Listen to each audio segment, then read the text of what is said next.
Good evening, everybody. It's Saint Riot. Playing around with Lothric Knightsword today. Getting my shit parried. It's not a good way to play with the sword, but as with any weapon in this fucking game, you're going to be using a lot of R1s. Try and mix it up. Jump attacks work really well. That's one of my favorite. It's not like a natural combo in the game, but using the R1 to an R2. Most of the time, if you catch somebody in that, their response to the R2 is just to kind of panic roll away from it. So the jump attack will most times eat some of that space between you, and it gives you another R1 poke attack, because after a jump attack, the next R1 will be the same R1 that you have from your roll, which in the Lothric's case is a rolling R1 poke, which is really great with the Leo ring you can see I have equipped. Right now I'm fighting the Wolf Knight sword, not the Artorias sword, but the other one. The curved great swords kind of make me a little hesitant because they do huge damage, and their range is a little larger than you'd expect. It reaches farther. So basically all I'm trying to do is just bait him into thinking his range is longer than it is, and at that point you just feel comfortable. You can make the trade, then just make the trade, finish it off. So for the rest of the video we'll be playing around. Of course we are going to take our straight sword against all the other big name meta weapons. We'll try and jump right into it. I think the first fight I have after this little intro I wanted to do was against a Karthus, so we'll do that. This was after a particularly long stretch of wins in a fight club. Ran out of Estus and just decided to lay down and let myself recharge. But I wanted to start the video off with me getting parried, because that is going to happen. And you're going to get a lot of Hornet Ring reposts too, so just expect that. I try not to play with the Hornet Ring. If somebody's using like just the most OP shit in the world, then yeah, I'm probably going to switch to the Hornet Ring. If you've got a freaking bleed build with Onikiri, yeah, I'm probably going to switch to the Hornet Ring. So we got the Karthus, and you can see I'm just trying to space him. He, I'm guessing, probably watches Damn No HTML. He goes for his running attack, and he misses, and that's your opening. What I'm doing right here, trading with this thing, don't do that. If your latency is like even off a little bit, that third swing parry, that's not going to happen every time. Trade on the running R1 with a regular R1. I'll take that, since I know I'm going to win. But don't trade with that. That weapon, yeah, don't trade with that. Here we go with Onikiri, bleed build. And you can see I get a good combo in, and I'm doing really well, and then I am not. And now all of a sudden this dude's got me on the ropes. The only thing that keeps Onikiri from being OP as hell is that Blood Red Moss Clump. It is not dishonorable to eat one of those if you're fighting against this thing. The guy, I mean, that when you see that, there's just stay out of its range. The Lothric Knight sword actually, the R2 poke with the Leo ring, I think counts as counter damage on that, so that's not a bad trade. But you better be damn sure that you can hit it, kill him, and or hit him, and then get out of the way. Now I'm taking on a looks like the Lothric shield and a straight sword. Oh yeah, I fought this guy I think 4 times this night when I was recording this. I really liked fighting this guy. Also a straight sword and board kind of guy. Caught me off guard with a lot of stuff. Had to get tricky with him. He was fun. He beat me. I know at least 2 of the 4 times. I'm pretty sure I beat him twice. Boom. Nailed me. And at that point, this guy's using the Hornet Ring, so I no longer have any misconceptions about being honorable and not using it, so I'm going to switch to it as well. Typically using the Lloyd sword ring. Um, Sometimes I'll switch when I get hit, sometimes I won't. This dude just wrecking my shit. I get fancy here and run, parry, and that evens things out pretty good. Um, People with fast weapons, they will fall for that a lot. Go for the weapon art wake up. Doesn't work. A lot of diving attacks, and had I been smart when he's doing these, you can see how low my health is. I am like freaking out. When he had been doing the jumping attacks, if I had been smart, what I would have done is countered with an R2 right there, and probably killed him. But I'm just terrified of taking any damage at all from this guy, because he has straight wrecked me, as you can see. I really liked fighting this guy. There's a little combo, R1, R1, R2. When they try and get out of the way of that second R1, if they're not going to parry it, you're giving them an R2, which they're going to try and roll out of the way.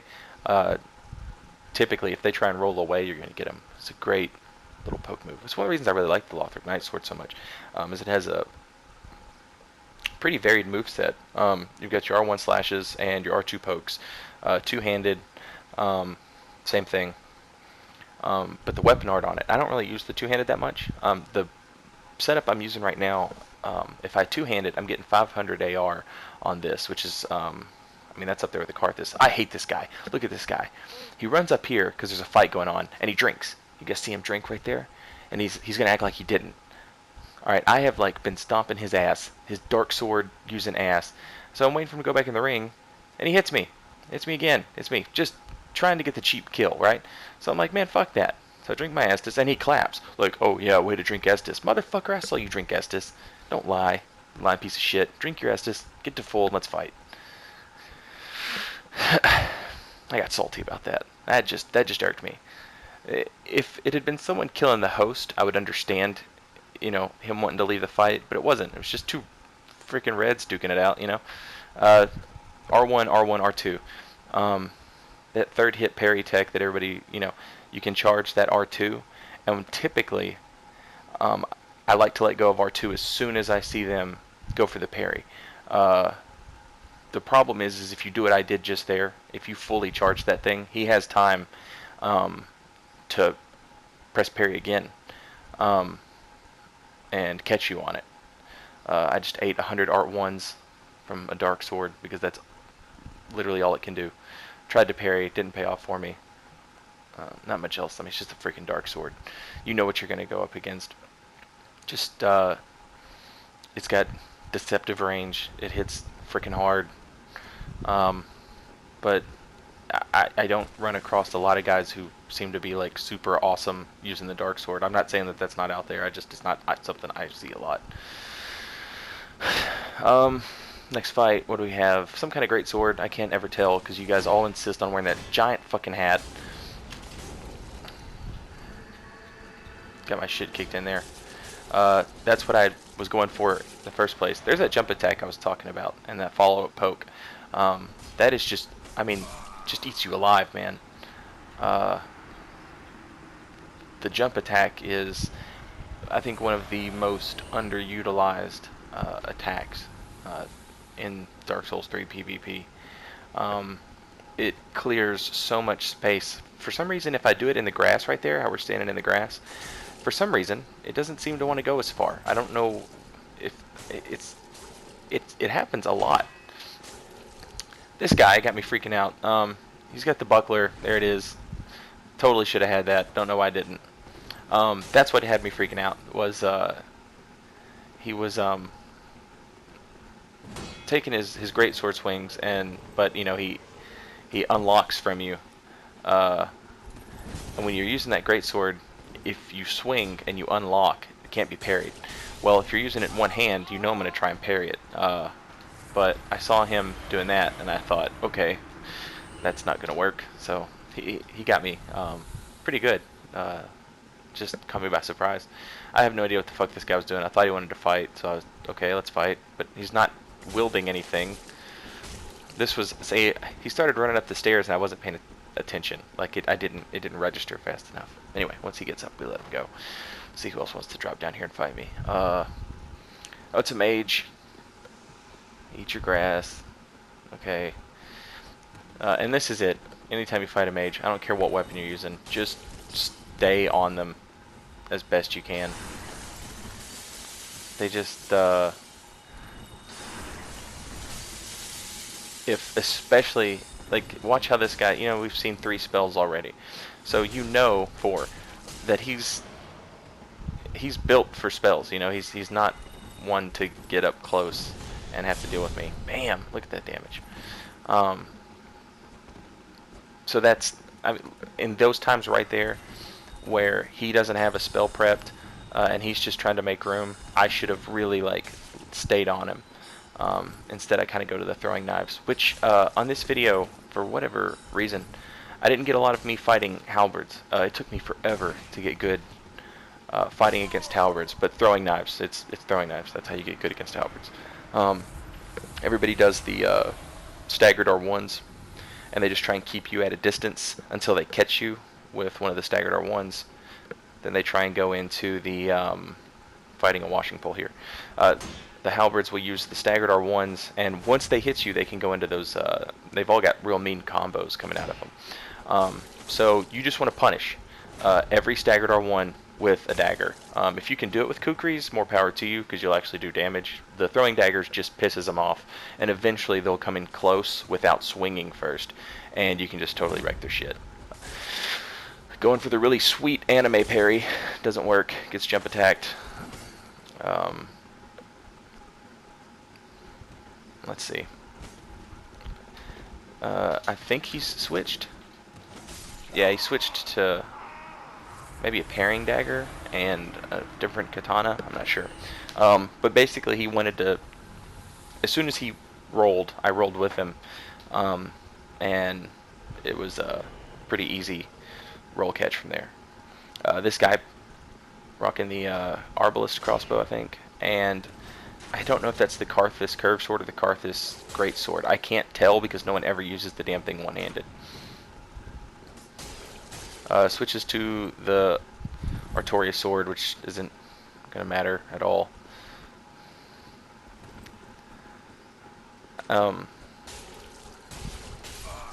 Just saw someone do really well in a Dark Souls 3 PvP tournament using that switch up on the crossbow. So I mean, it's obviously a viable thing. Just I don't think that guy. I think in the tournament, the guy that was using it was free aiming with it, and he was really punishing people. Another one-handed greatsword user, and I screwed up right there, man. If somebody's using a greatsword and they have a parry weapon or a shield in their other hand, don't go for the backstab right away. There's the combo again. There's the R1 poke out of the combo. And the reason that is you know, this weapon right here has laser beams and fireballs and all sorts of other crazy shit that you have to deal with when it's two-handed. But also, the one-handed R1s are just the easiest thing in the world to parry. So even using my medium shield, like I could have reliably parried those attacks. But I went for that backstab too early on on one of his parry whiffs. And when I did that, I cost myself. I should have been thinking about what I wanted him to do, not what I was trying to do.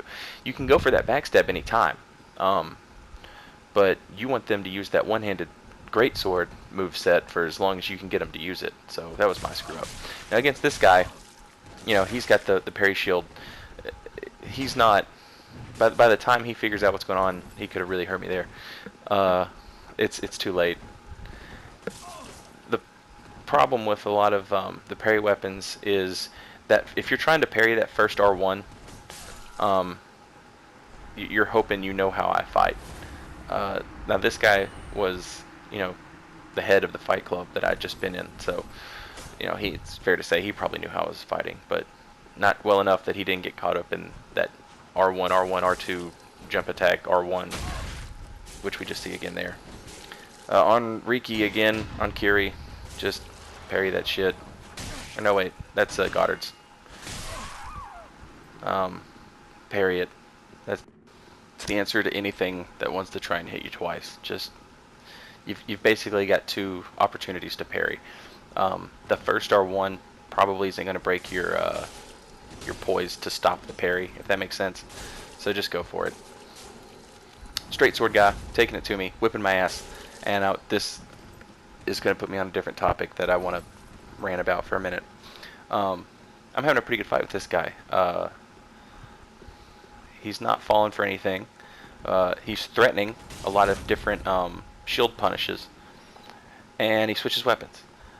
And now he doesn't switch to anything that's, you know, overtly meta here, but that's what I want to talk about. This guy switched weapons this close to having me killed, and he pays for it. Why switch?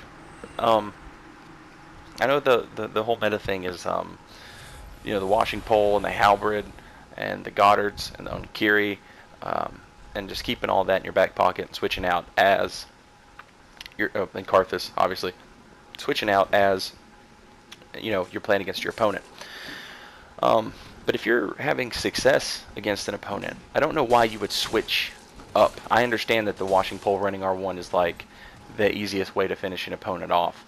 But if you have steady, straight whipped my ass with a straight sword all fight, it stands to reason that you can probably finish me off with the straight sword. You know what I mean? I'm obviously having trouble with it.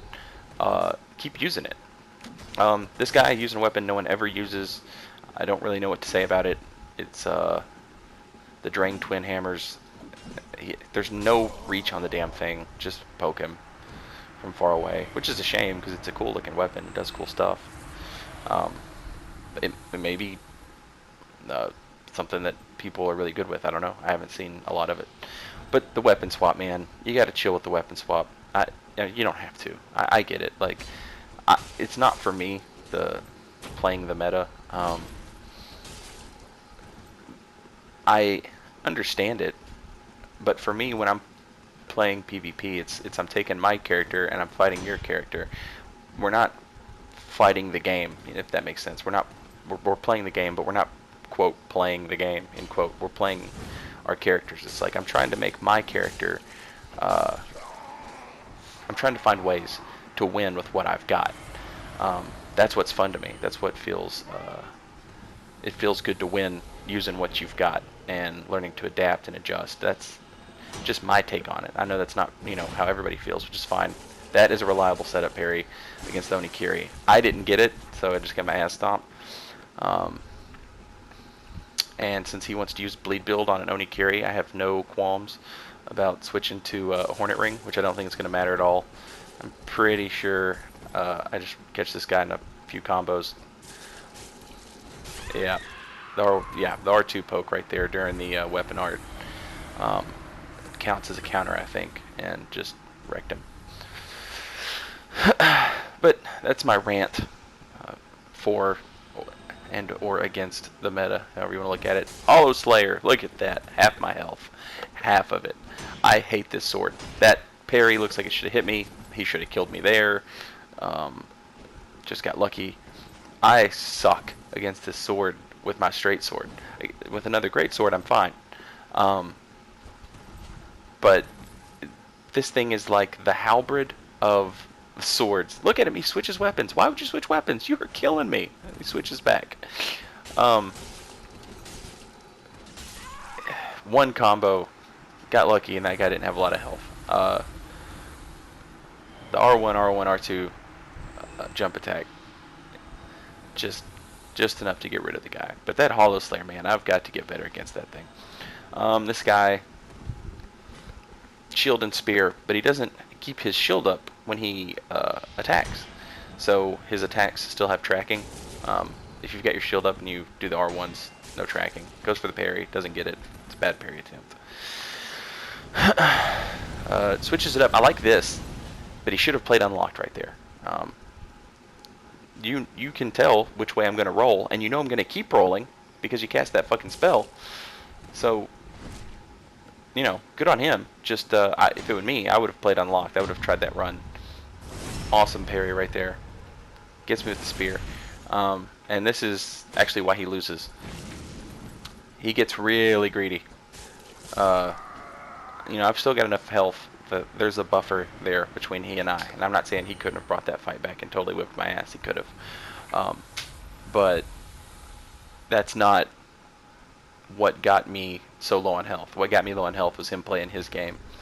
Then once he got the parry, you know, he said, okay, that's enough. Now I'm going to get real greedy and try and run in and use a spear against a straight sword. It just didn't work. This is the Pyromancer at the beginning of the game that parried me, but then I got back up and wrecked him. We've got one more fight with the Karthus, just to kind of give you guys another look at how I deal with it. Starts with Onikiri, goes to the Karthus. All right, just that's it. They miss, you stay on top of them. Don't let up, because watch how much damage this guy's about to deal to me in 2 or 3 hits. 3 hits, and I'm at half health. I got the parry off, but it was a partial. Point is, the Karthus, stay aggressive.